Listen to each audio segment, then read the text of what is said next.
Hallo, ich bin Markus Ehning. Willkommen bei uns auf dem Hof. Guckst du auch mal ins Fernsehen, ne?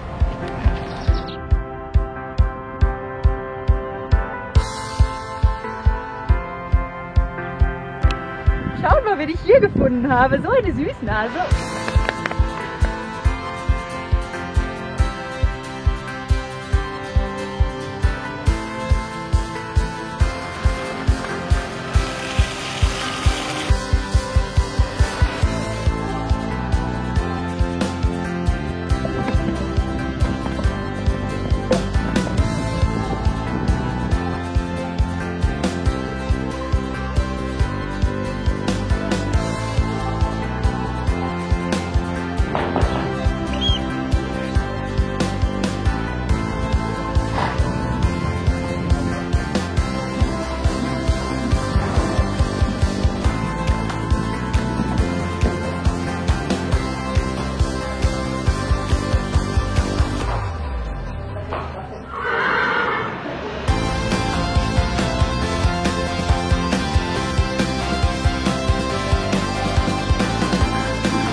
Markus, es ist super, super schön hier. Allerdings war der Weg bis hierhin ja doch etwas länger. Eigentlich waren deine Eltern nicht, keine Reiter, sie waren im Fleisch- und Viehhandel. Wie bist du denn dann überhaupt zur Reiterei gekommen, wenn ihr eigentlich mit Pferden nicht so viel am Hut hattet? Das stimmt. Grundsätzlich bin ich durch hauptsächlich meinen Vater zum Reitsport gekommen, der immer Spaß an Pferden hatte. Früher auch schon mal ein Pferd hier und da im Beritt hatte, selber aber nie geritten ist. Ich bin dann mit meiner älteren Schwester halt mit dem Pony angefangen. Ja, dann zweimal die Woche zum Reitverein hin, Reitunterricht bekommen und so hat sich eins zum anderen ergeben. Also wirklich auch in Anführungsstrichen ganz klein angefangen. Warst du Naturtalent oder hast du einfach richtig hart gearbeitet, um besser zu werden?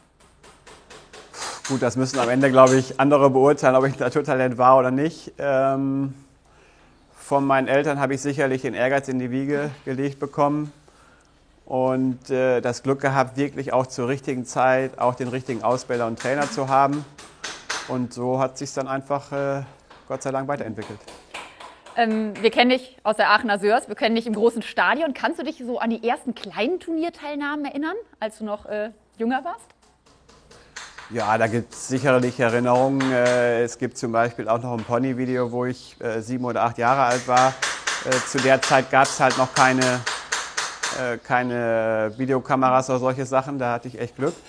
Ich habe auch wirklich auch lange Jugendreiterprüfungen geritten und dann wirklich mit E-Springen angefangen.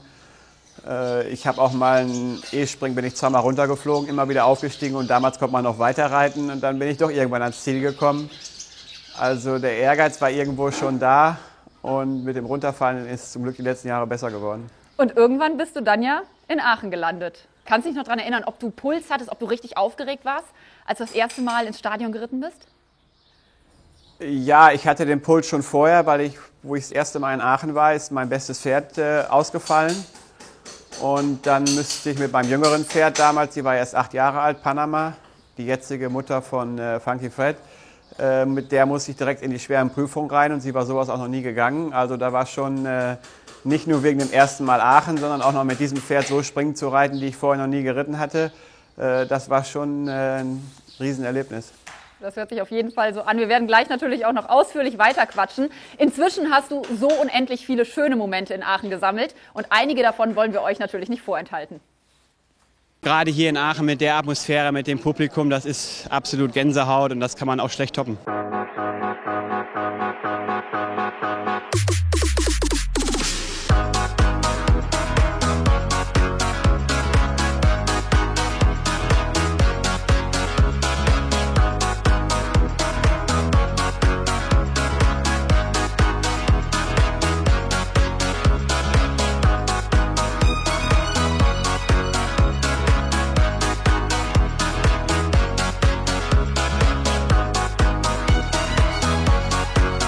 Nicht böse sein, aber ich denke erstmal heute nur an den Sieg in Aachen.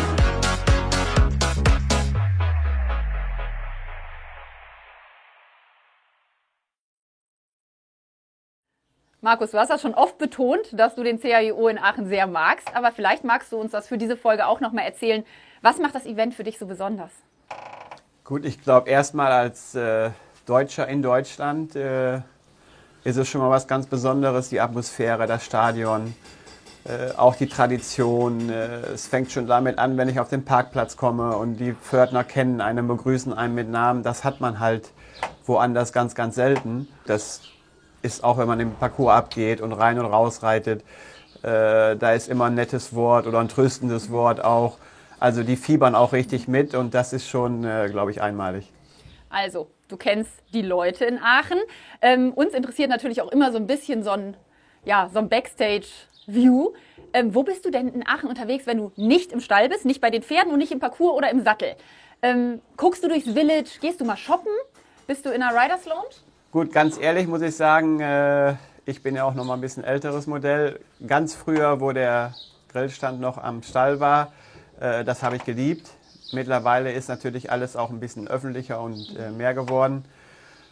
Im Village bin ich wenig, weil man da doch über die Tage genug zu tun hat und versucht sich dann zwischendurch auch mal ein bisschen zurückzuziehen und hier und da auch die anderen Kollegen anschaut. Wem schaust du da besonders gerne zu? Also hast du generell auf den Events so einen Best Buddy, also jemand, mit dem du dich wirklich gerne austauschst, mit dem du vielleicht viel unterwegs bist, den du immer wieder auf den Events triffst und wo jemand sagen kann, ihr seid vielleicht Freunde?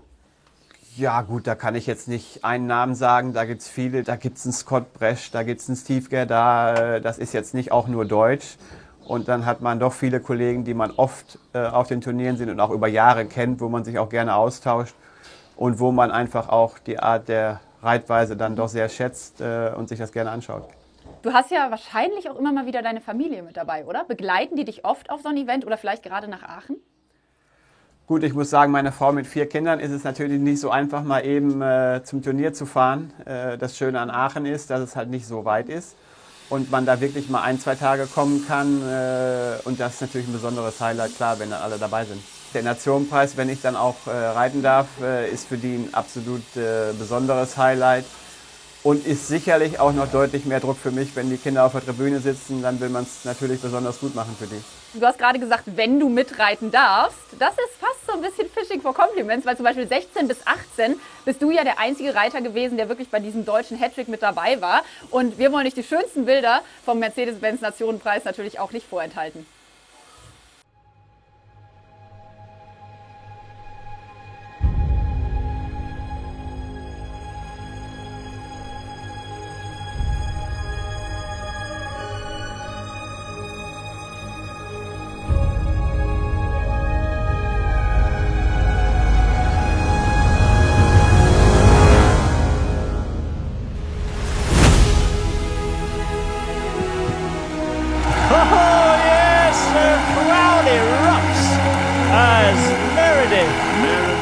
Does just what was needed. Team Germany are going to finish on a clean sheet.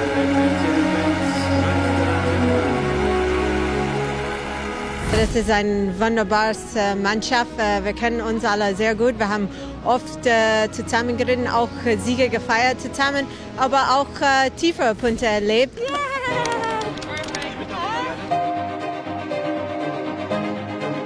2016 kann ich mich erinnern, mit der erfahrenen Truppe, die auch nachher nach Rio zur Olympiade gefahren ist. Wir waren natürlich total happy, dass wir diesen Nationenpreis, ich glaube, auch sehr überlegen gewinnen konnten.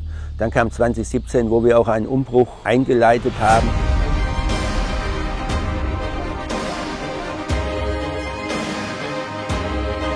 It all hangs here.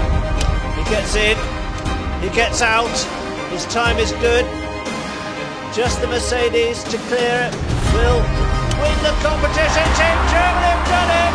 They've done it, they've done it, they've done it! Ja, das ist geil. Das ist natürlich, wenn man Reiter hat, kribbelt das ein bisschen mehr wie sonst.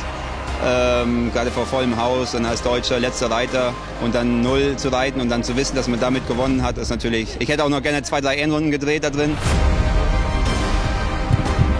It's home for Germany, they've done it! Everybody on their feet. Fantastic! Laura Klapphake, Simone Blum, Maurice Teppel. Das war natürlich was ganz Besonderes, dann mit diesem jungen Team in Aachen zu gewinnen. Da haben wir gar nicht mit gerechnet.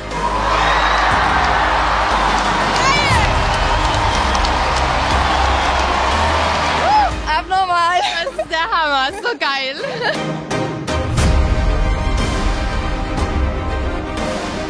Laura, die, glaube ich, über dem Sprung noch gelacht hat sogar und gelächelt hat. Also das waren echt Bilder, an die man gerne zurückdenkt.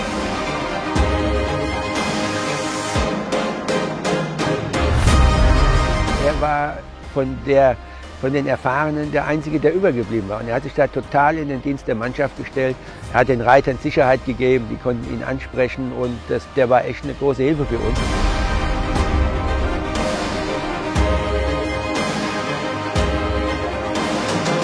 Ich muss sagen, Markus hat Nerven wie Drahtseile, aber unser Teamzusammenhalt ist der Hammer und wir haben alle miteinander zusammengehalten und gekämpft. Vielen Dank.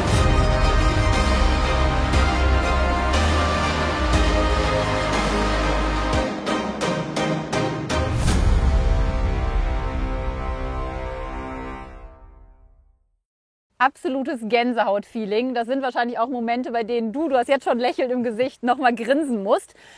16, 17 und 18 standst du ganz vorne in der Siegerehrung, aber spannenderweise wirklich mit komplett unterschiedlichen Teams, mit komplett unterschiedlichen Mitreitern. Welcher Erfolg war für dich am überraschendsten? Das ist eine gute Frage. Am Ende ist, glaube ich, jeder Nationenpreis in Aachen hat seine eigene Geschichte und läuft auch dementsprechend unterschiedlich. Ich kann jetzt nicht speziell sagen, welcher der Beste war oder welcher der Extremste war, weil das eigentlich immer ein Highlight ist. Aber 2018 war es ja wirklich so, dass ihr ein super junges Team hattet.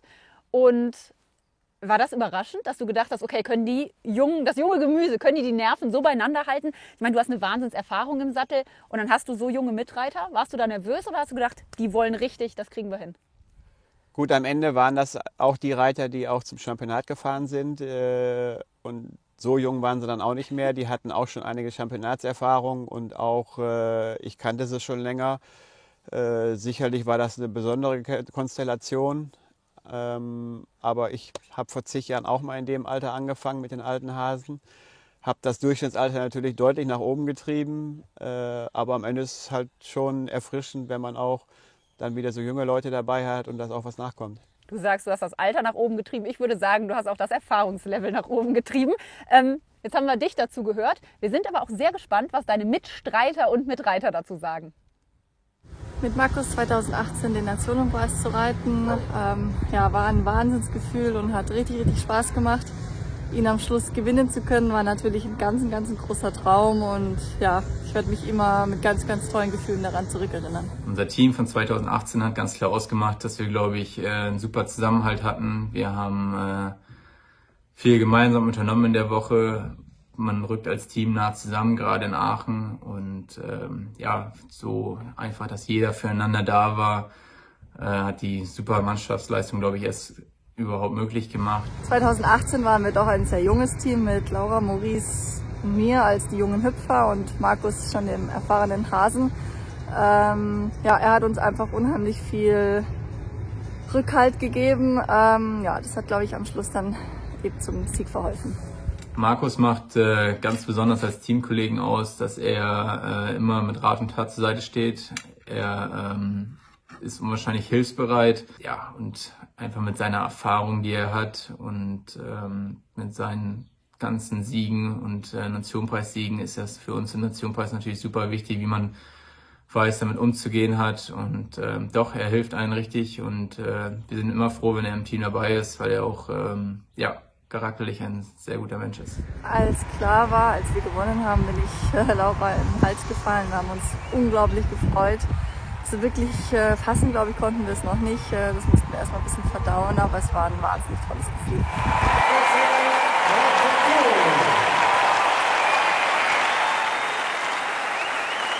Falls ihr euch übrigens wundert, dass wir hier in diesem wunderschönen Mercedes sitzen, wir haben uns gedacht, nachdem die letzten Tage so heiß waren, wir hatten tolles Sommerwetter, heute nieselt's, haben wir ein bisschen Aachener Sörs-Feeling, weil auch da ist das Wetter manchmal unberechenbar und haben uns dementsprechend hier einmal ins Auto gesetzt. Aber wir wollen noch mal ganz kurz über den Mercedes-Benz Nationenpreis sprechen. Du hast gesagt, du hast das Alter ein wenig nach oben getrieben. Ich habe gesagt, du hast die Erfahrung nach oben gebracht. Trotz allem hast du als so erfahrener Reiter ja wirklich eine spezielle Aufgabe in so einem Team, oder? Wie siehst du da deine Aufgabe, wenn du mit ja doch etwas jüngeren, wenn auch erfahrenen Reitern reitest? Gut, das ist natürlich ein Unterschied, wenn man mit dem Ludger Beerbaum, Christian Ahlmann, Marco Kutscher, Daniel Deuser reitet, die man seit zig Jahren kennt und man sich eigentlich schon blind versteht. Und in den Jahren immer wieder neue dazugekommen sind, die man jetzt im Detail auch nicht so doll kennt, was aber auch richtig spannend ist für mich. Und man versucht sich dann natürlich mit Rat und Tat zur Seite zu stehen, was vielleicht hier und da auch mir hilft, wenn ich andere fragen kann. Und so versuche ich das, wenn ich dann gefragt werde, auch weiterzugeben. Sie schätzen dich ja auf jeden Fall sehr. Wie ist es so? Kommen die dann wirklich zu dir und sagen so, hey, ich bin jetzt sehr aufgeregt. Wir haben gerade ganz kurz, als die Kamera aus war, nämlich auch ein bisschen weiter gequatscht. Und du hast gesagt, es ist ja schon so, dass da Puls vorhanden ist. Die Leute sind aufgeregt. Kommen sie dann wirklich kurz vor dem Ritt zu dir oder sprecht ihr vorher schon ausgiebig, wie so die Strategie ist? Das ist total unterschiedlich. Man geht den Parcours ab, dann liegt es auch dran, welcher Reiter fängt an, wer guckt jetzt, wie was dann vielleicht im Parcours dann doch noch mal wieder anders ist wie beim Abgehen. Man spricht sich dann untereinander ab und dann, wenn dann irgendwas ist für einen selber auch gut, wenn dann jemand am Rand steht, den man mal fragen kann, auch wenn man dann nur dabei ist, ohne was zu sagen, das kann auch schon helfen. Und wie gesagt, ein Nationenpreis in Aachen, ich glaube, wenn da einer sagt, er ist nicht nervös, dann nehme ich ihm das auch nicht ab und irgendwie gehört das auch dazu und das macht den Reiz auch aus.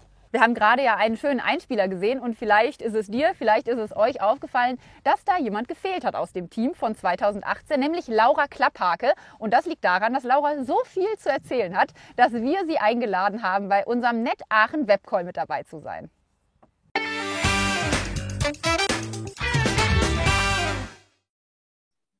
Hey Laura, schön, dass du heute hier bei uns beim Net Aachen Webcall bist. Ja, ich freue mich auch total.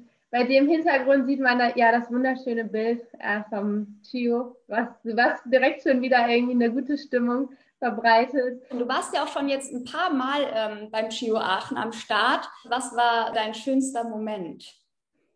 Ja, mein schönster Moment, das war definitiv, als ich mit Catch Me im Nationenpreis von Aachen Doppel-0 war und wir den Nationenpreis gewinnen konnten. Das kann ich mir richtig gut vorstellen.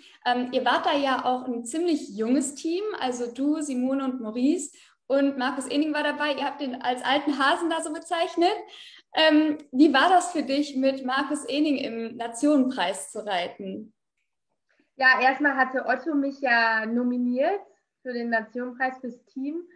Und da war das für mich so, wow, auf der einen Seite so, wow, Hammer. Ich habe mich total gefreut. Aber auf der anderen Seite habe ich so gedacht, ach, ich weiß auch nicht, ist das richtig? Weil wenn das klappt, ist natürlich ein Traum, dann geht ein Traum in Erfüllung. Aber wenn das nicht klappt, ich glaube, dann gibt es keinen, in Anführungszeichen, schlimmeren Ort, ich glaube, wo man sich dann in dem Moment ein Loch graben möchte. So, da war das so ein bisschen, weiß ich auch nicht. Genau, mit Markus dann im Team. Und der tat uns 3 jungen Leuten unheimlich gut, weil er hat uns ein bisschen auf den Boden zurückgeholt und hat dann uns so ein bisschen geholfen, worauf wir uns fokussieren sollen. Also er hat wirklich uns sehr unterstützt, also mental, aber auch dann eben das Sportliche, den Parcours mit uns abgegangen und ja, es war schon eine große Hilfe. Ich kann mich auch noch so ganz genau daran erinnern, als du dann Simone so um den Hals gefallen bist, als klar war, dass ihr gewonnen habt. Was ist dir da durch den Kopf gegangen? Hast du irgendwas Bestimmtes gedacht oder? Ja, Simone und ich haben von der Tribüne Markus ja eben angeguckt und er musste ja 0 sein, damit wir in dem Moment den Nationenpreis gewinnen konnten. Und das war einfach so spannend. Das ganze Stadion, das war einfach so still, die ganze Menschenmenge, Wahnsinn, wie auf einmal alles still ist, jede Berührung, jeden Galoppsprung, wie laut der irgendwie wurde. Und ich muss ganz ehrlich sagen, das Zugucken, das war, glaube ich, schlimmer als das selber Reiten. Und dann auf einmal, da war 0 und dann kamen so die Gefühle, Emotionen pur irgendwie. Das war echt toll. Vielen Dank, dass du hier heute bei uns warst. Es war richtig cool. Ich hoffe natürlich auch, dass wir uns dann in Aachen im September sehen werden. Vielen, vielen Dank, war lustig. Ich hoffe, dass wir uns bald sehen und freue mich auf Aachen. Tschüss. Wir haben jetzt einiges über den Reiter Markus Ening erfahren. Er hat selber ganz viel erzählt. Aber uns interessiert ja eigentlich viel mehr das Private, der Blick hinter die Kulissen. Und dafür ist jetzt Nadja, seine Ehefrau, an meiner Seite. Und Nadja und ich werden uns jetzt ein bisschen über Markus unterhalten. Ich bin gespannt, ob er dabei überhaupt zu Wort kommt. Bevor ich die erste Frage stelle, viele von euch werden das vielleicht wissen. Du warst ja auch sehr erfolgreich auf dem Pferd unterwegs, allerdings nicht im Sattel, sondern als Voltigiererin. Ja, das ist richtig. Und das ist auch schon etwas länger her. Aber das, genau, ich hatte so meine Zeit von 1992, als ich in der Mannschaft mit der Neusser Mannschaft das erste Mal Weltmeister wurde. Und dann ging das weiter, bis ich aus der Mannschaft damals noch mit 18 raus musste und habe dann aber parallel schon mit dem Einzelvoltigieren angefangen und das war auch das, was ich wollte. Und da habe ich mir irgendwann mal überlegt, da möchte ich mal Weltmeisterin werden und das hat dann tatsächlich 3-mal geklappt und genauso mit der Europameisterschaft. Ich habe dann 2003 aufgehört, da habe ich gedacht, jetzt hast du alles erreicht und dann kamen die jungen Hühner von unten, da habe ich gesagt, da muss man auch einen richtigen Zeitpunkt finden. Ja. Du als Voltigiererin, er als Springreiter, wir sind natürlich neugierig. Wo habt ihr euch kennengelernt? Und hat er dich angesprochen oder du ihn? Also ich glaube, wir sind uns beide einig, dass wir uns mehr oder weniger in Jerez 2002 bei den Weltreiterspielen kennengelernt haben oder vielleicht wahrgenommen haben. Denn in unseren privaten Recherchen haben wir festgestellt, dass wir schon 1990 auf der Deutschen beide deutscher Meister wurden, uns aber da wahrscheinlich auch wegen unserem kindlichen Alter noch nicht wirklich füreinander interessiert haben. Aber das war tatsächlich so. Es gab sicherlich einige Berührungspunkte, wo man gar nicht mitbekommen hat, dass man auf dem gleichen Turnier ist. Und dann Jerez 2002, ja, ich glaube, da haben wir uns dann so mal irgendwie gesehen und über Weiteres rede ich jetzt gar nicht. Er nickt und lächelt. Lassen wir das doch einfach so stehen. Inzwischen seid ihr ja schon eine ganze Weile zusammen, verheiratet, habt 4 Kinder. Wir haben heute wirklich viel über Markus schon erfahren. Wir haben uns den Hof angeschaut. Aber du kannst ja jetzt so ein bisschen aus dem Nähkästchen plaudern. Wie ist Markus denn so, wenn er nicht im Sattel sitzt? Weil das öffentliche Bild kennen wir. Wir würden ein bisschen gerne über den privaten Markus erfahren. Ja, ich glaube, so viel anders ist ja gar nicht. Der Markus ist sehr ruhig, der macht sich viele Gedanken, auch im Privaten, ist ja auch irgendwie immer mit beim Sport, klar. Familie ist natürlich auch ein Thema und die ganzen Dinge, die man so im Alltag an der Familie zu regeln hat, ob das schulische oder Hobbysachen sind oder was sich hier so im Alltag abspielt. Aber im Grunde, ja, er ist nicht lauter oder leiser. Ich glaube, das ist relativ ähnlich. Du hast jetzt viele nette Dinge gesagt. Jeder hat aber ja Macken. Du darfst mal, oh ja, jetzt wird's spannend. Du darfst mal 2, 3 Macken von Markus aufzählen. Ist das okay, Markus? Nicht dran, was du sagst. Ob es auch der Wahrheit entspricht. Die Macken. Gibt's irgendwas? Oh ja, der schaltet beim Fernsehen ständig um. Genau. Zapping? Also Zapping. Power Zapping. Ja, doch. Nur eine Werbepause. Was schaut ihr denn am liebsten? Unterschiedliche Dinge. Ja? Ja. Sag mal. Ich gucke gar nicht so viel Fernsehen. Du schon. Er guckt ganz gern, oh, das finde ich eigentlich finde ich das ganz niedlich. Er guckt so gern die Klassiker. So A Pretty Woman oder wenn hier mal wieder Crocodile Dundee kommt. Also so, wirklich so diese Klassiker unserer Jugend. Wenn die kommen, dann dürfen wir auch nicht umschalten. Dann erzählt er den Kindern immer, was das für ein toller Film ist und ja. CAIO ist, glaube ich, eine Veranstaltung, wo du gerne bist. Auf jeden Fall.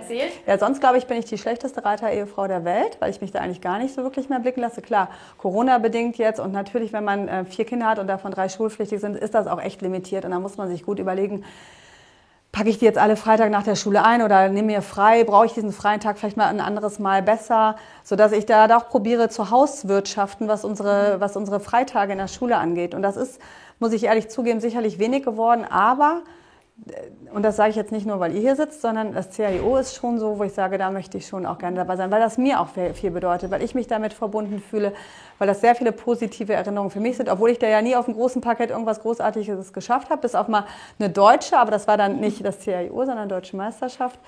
Aber es ist einfach ein schöner Ort, wo wir gerne auch als Familie sehr gerne hinkommen und muss ich sagen, wo die Kinder auch echt immer stolz sind, wenn sie da waren. Und witzigerweise liegt das auch immer über den Geburtstag von 2 von uns. Einer ist ja auch während des CAIOs geboren worden, nicht dort, ganz klassisch im Krankenhaus, aber dann fand das ja statt.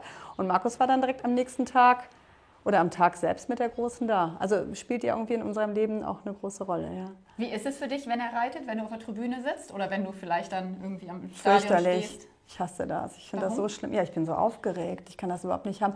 Auch wenn wir zu Hause in den Fernsehen gucken, eigentlich gehe ich fast immer raus. Ich sage ja, ich bin eine ganz schlechte Reiter-Ehefrau. Aber weil du aufgeregt bist? Ja, weil ich aufgeregt bin, ja. Ich denke dann immer, dass meine, weiß ich nicht, ich kann da nichts machen. Ich bin so machtlos. Ich habe gerne Kontrolle. Ich probiere gerne selbst mit einzuwirken. Und das kann man ja in dem Moment gar nicht, ne? Und dann ist das für mich fast nicht zu ertragen. Vielleicht ist das auch der Grund, warum ich nicht so gerne mitkomme. Klar, man hat auch Selbstleistungssport gemacht und man weiß auch, wie schön das ist, wenn man da reinreitet und alle jubeln einen zu und so. Ich bin ja auch nur ein bisschen eifersüchtig, dass das bei mir keiner mehr tut. So eifersüchtig musst du, glaube ich, gar nicht sein. Und genau deshalb haben wir nämlich auch einen Clip für dich zusammengeschnitten. Und die Bilder, die zeigen wir euch jetzt.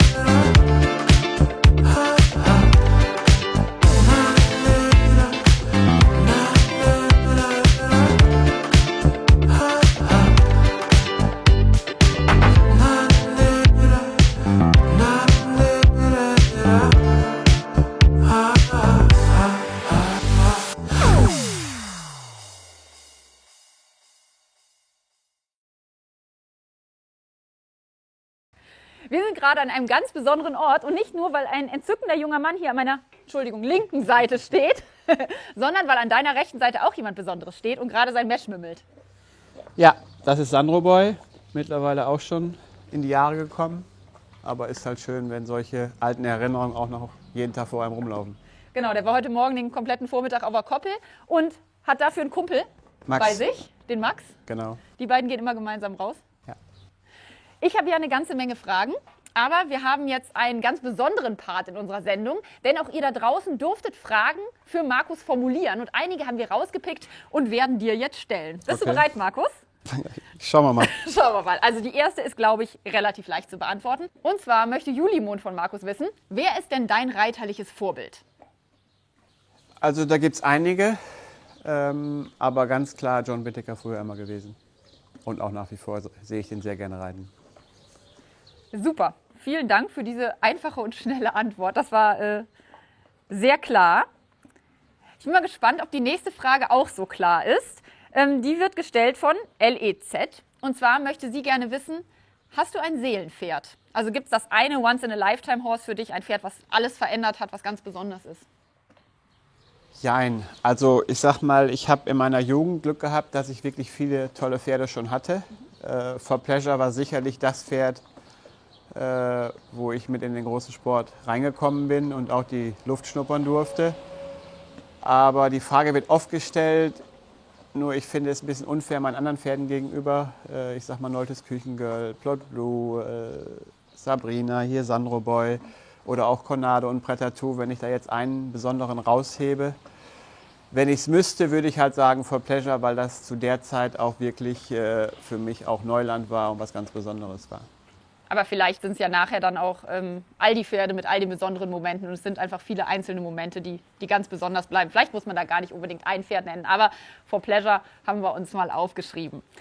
Dann haben wir eine weitere Frage. Da geht es ein bisschen mehr um etwas Sportliches. Und zwar fragt Michaela Schwarz, kann man das Glücksgefühl beschreiben, wenn man mit seinem vierbeinigen Sportpartner mit 0 Fehlern und 0 Strafpunkten durch die Prüfung kommt?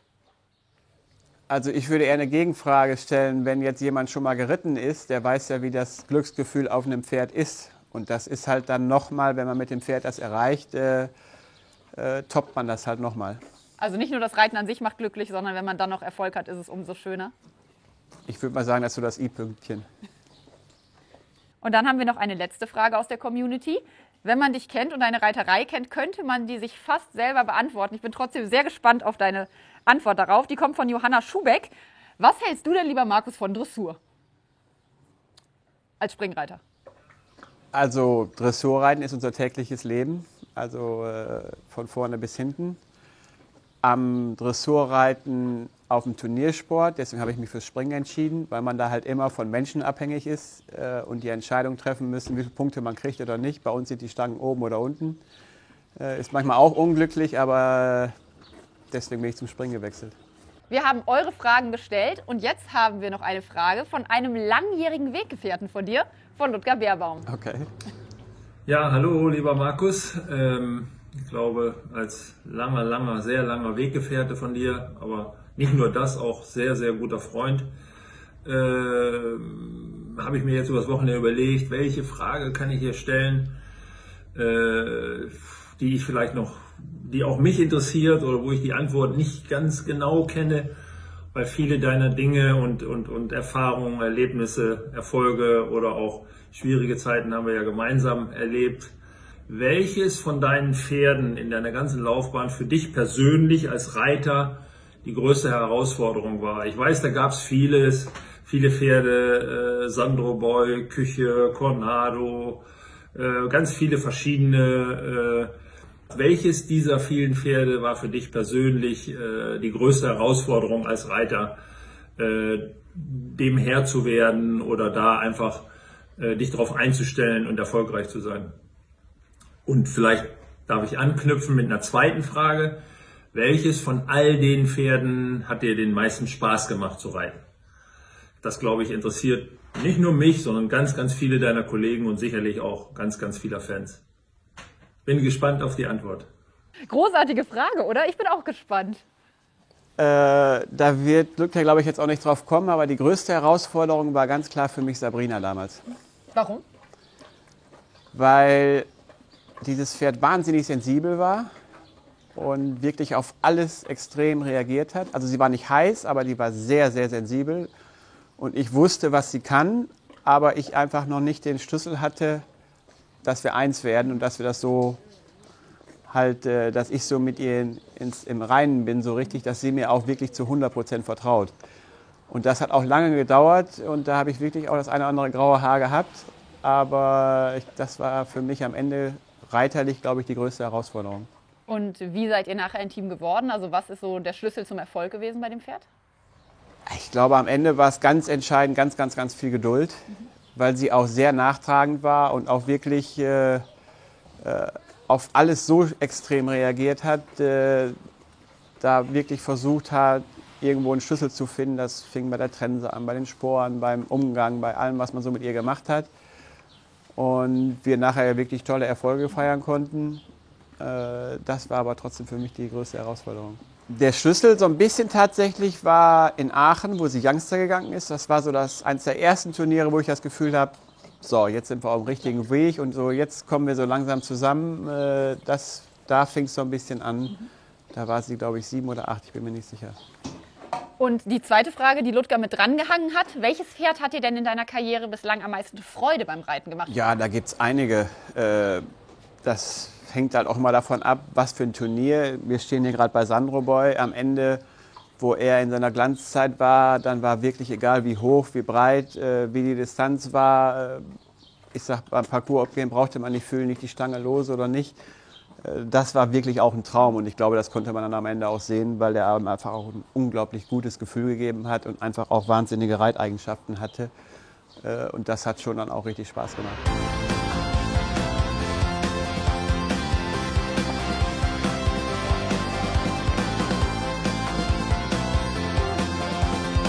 Wir sind einmal über die großen Wiesen hier gelaufen und bei einer ganz besonderen Dame angekommen. Das hier ist Küchengirl und euch beide verbindet etwas ganz Besonderes, oder? Du bist sie sehr lang geritten. Ja, ich habe sie, ich glaube, 8 oder 9 Jahre geritten. Vorher meinem Bruder geritten. Und ja, auch eindeutig eins meiner besten Pferde, die ich in meinem Leben geritten habe. Magst du sie so ein bisschen beschreiben? Du hast uns gerade schon verraten, dass sie, wie man gerade auch sieht, Kameras nicht unbedingt so sehr mag. Hat sie sonst Eigenschaften, die du uns erzählen kannst? Also ich glaube, sie war ganz anders, wie die Leute sie wahrgenommen haben. War eigentlich zu Hause immer ein Traum, sie zu reiten. Wo sie sich ein bisschen schwer mitgetan hat, war auf den Turnieren mit Atmosphäre, wenn alles ein bisschen eng war, Fahren und sowas. Das war nie so ihr Ding.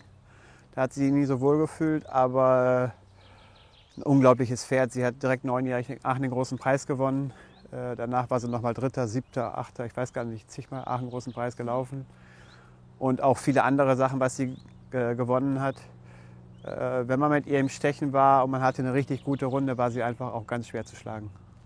Du hast es gerade selber angesprochen, sie hat den Rolex Grand Prix mit dir gewonnen. Im gleichen Jahr bei der Weltmeisterschaft hattet ihr dann ein paar Wochen später eine etwas schwierige Situation an der berühmten Briefmarke. Wie kommt man damit zurecht, wenn dann der Erfolg und irgendwie die Probleme doch manchmal so nah beieinander liegen? Gut, in erster Linie ist es nun mal der Sport, dass es oft auch ein ganz schmaler Grat ist. In dem Jahr bei der Weltmeisterschaft musste ich 0 reiten, war letzter Reiter. Der Druck war immens groß. Das Abreiten lief nicht so, wie ich wollte. Das war alles so, lief schon gegen uns. Und da war ihr Temperament halt so extrem und sie hat sich so da reingesteigert, auch im Parcours, dass am Ende die Briefmarke die Folge war. Das hätte jetzt auch am anderen Hindernis passieren können. Nur für lag Leute, nicht an der Briefmarke. Lag jetzt überhaupt nicht an der Briefmarke. Und da kam so eins zum anderen. Letztendlich so jetzt zig Jahre später war das aber auch für mich ein sehr einschneidendes Erlebnis. Habe danach auch einige Sachen geändert und ich glaube auch kennengelernt, wie Leute auch sein können, die es vorher gut mit einem gemeint haben. Und sicherlich hat mich diese Niederlage eigentlich noch stärker gemacht wie schwächer. Du hast gerade selber gesagt, dass Küchengirl schon etwas speziell sein kann. Und es gibt ja einen Fun-Fact. Es gibt ja anscheinend ein Pferd, das ganz besonders in sie verliebt war und wo man auf dem Turnier dann ein bisschen schauen musste, wer neben wem steht. Ja, das ist richtig. Plot Blue und Küchengirl, die waren damals so relativ im gleichen Alter. Und er war wahnsinnig verliebt in die. Am Ende war es wirklich so, dass man die auch am liebsten des Stallgas auseinanderstellen musste. Weil sie in der Nähe war, dann hat er auch wirklich 4 Tage auch nichts gegessen. Küchengirl ist, wir haben jetzt viele andere Pferde auch schon gesehen, natürlich nicht das einzige Pferd, mit dem du erfolgreich warst. 2018 war dann der nächste große Erfolg im Rolex Grand Prix, den du auch gewonnen hast. Und da wollen wir euch natürlich auch dran teilhaben lassen. Jetzt ist es ein bisschen schneller. Ich sehe. Ja, keine Chance, überhaupt keine Chance auf dem ganzen Planeten nicht. Glückwunsch, Glückwunsch. Auf dem ganzen Planeten nicht. Gar keine Chance. Markus, kommst du mit? Markus, darf ich kurz fragen, freut sich so ein Markus Ening? Nee, überhaupt nicht. Hat man ja jede Woche.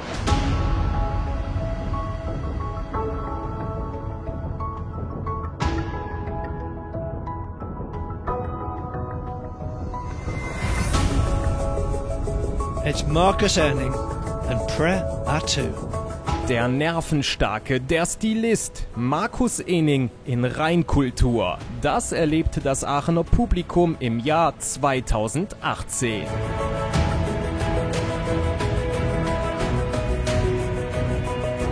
Ening legte im Stechen nicht einfach nur die schnellste Zeit hin, seine Runde war eine Demonstration schönen Springreitens.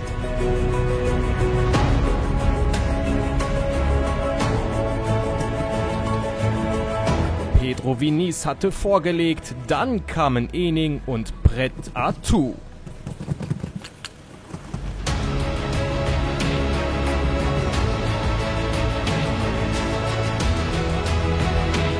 Prêt à Tout, beautiful over the Mercedes. At the final fence. They're home. 38.34.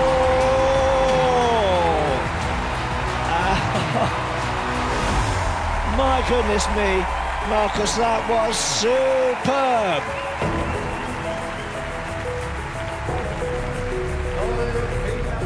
Ich kann es noch gar nicht richtig glauben.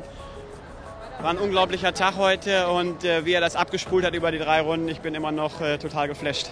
Sie konnten es auch gar nicht glauben. Alle haben ihm gesagt, du hast gewonnen, aber bei ihm waren noch kurz so Reaktionsspuren. Ja, weil ich musste dann doch auf die Uhr gucken und die 1 dann auch sehen für mich, bis ich es dann realisiert hatte.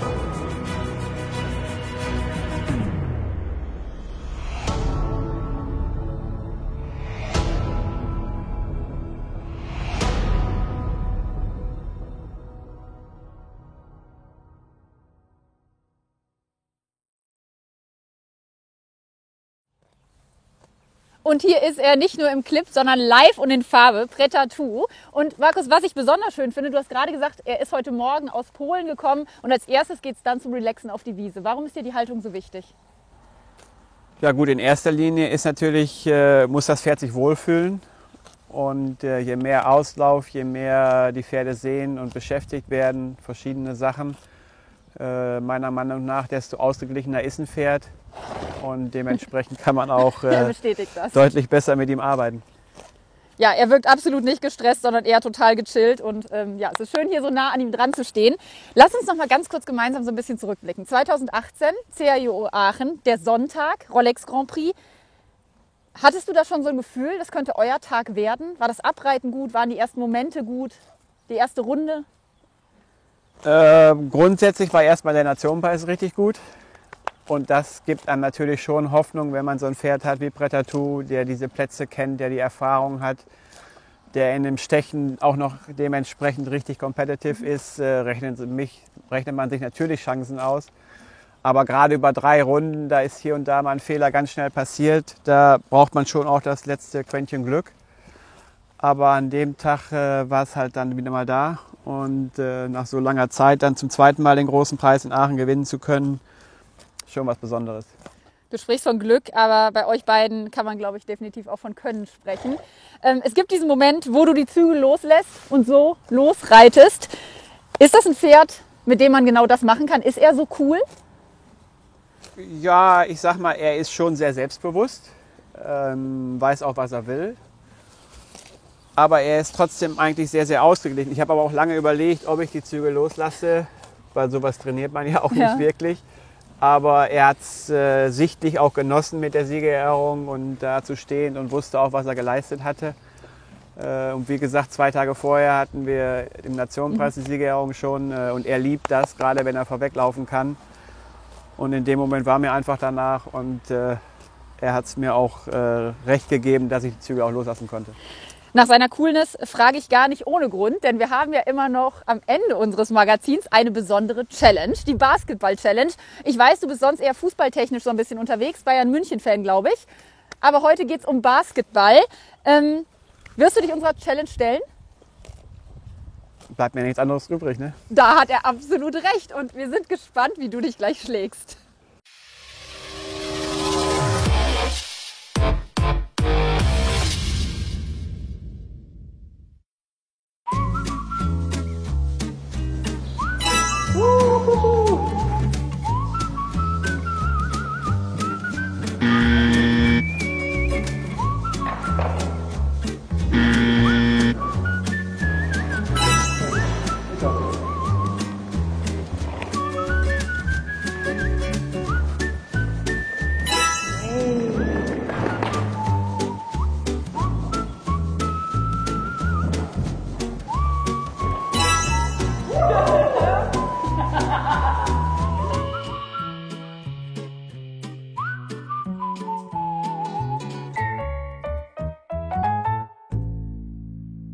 Das zeigt doch wieder, man muss nur die richtigen Fragen stellen. Kaum kommst du über den Sprung, klappt das auch mit dem Basketball.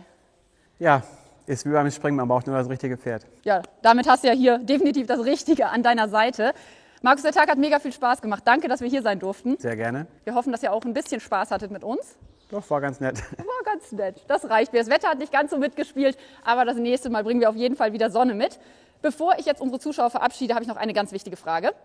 So Instagram, Facebook und sowas, wie sieht das denn aus? Du hast ja auch Instagram, ihr habt Facebook, glaube ich. Folgt ihr denn dem CAIO schon? Meine Tochter wird es wahrscheinlich machen, also wird es mir dann auch sagen, wenn sie mich da findet. Dementsprechend bin ich so halb dabei. Also wir folgen dir auf jeden Fall und das könnt ihr natürlich auch tun. Ihr dürft Markus gerne auf seinen Kanälen folgen, ihr dürft aber auch gerne uns, dem CAIO, folgen auf Instagram, auf Facebook und auf YouTube und wir freuen uns immer, wenn ihr ein Däumchen nach oben da lasst, wenn ihr ein Like da lasst oder kommentiert. Für heute war es das auch schon. Ich darf euch jetzt noch was verraten.